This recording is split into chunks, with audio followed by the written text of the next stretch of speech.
মহকুমা ক্রীড়া পরিষদের বিজয় ভৌমিক, সংঘমিত্রা চক্রবর্তী ও আশালতা সেন ট্রফি মহিলা ক্রিকেট লিগে চ্যাম্পিয়ন হল SMKP রেড। এই দিন হিন্দি হাই স্কুলের মাঠে ফাইনালে তারা 5 উইকেটে হারিয়েছে SMKP ইয়োলোকে।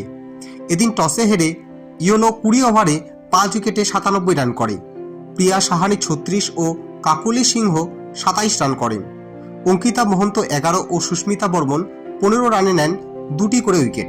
জবাবে SMKP রেড 19 ওভার 5 বলে 5 উইকেটে 98 রান তুলে নেয়। ফাইনালে সেরা রত্না বর্মন 46 রানে অপরাজিত থাকেন। তনুশ্রী শাহ 17 রানে নিয়েছেন 3 উইকেট। প্রতিযোগিতার সেরা ও সেরা ব্যাটার বিশাখা দাস, সেরা বোলার অঙ্কিতা, সেরা ক্যাচের জন্য রত্না পুরস্কৃত হয়েছেন, সেরা ফিল্ডার প্রিয়া, সেরা উইকেট কিপার তনুশ্রী। প্রতিশ্রুতিবান ক্রিকেটারের জন্য জানকা ভাবশ্রী পুরস্কৃত হয়েছেন। পুরস্কার তুলে দেন মেয়র গৌতম দেব, পরিষদের সচিব কুন্তল গোস্বামী, কার্যনির্বাহী সভাপতি জয়ন্ত সাহা, ক্রিকেট সচিব ভাস্কর দত্ত মজুমদার সহ প্রমুখ।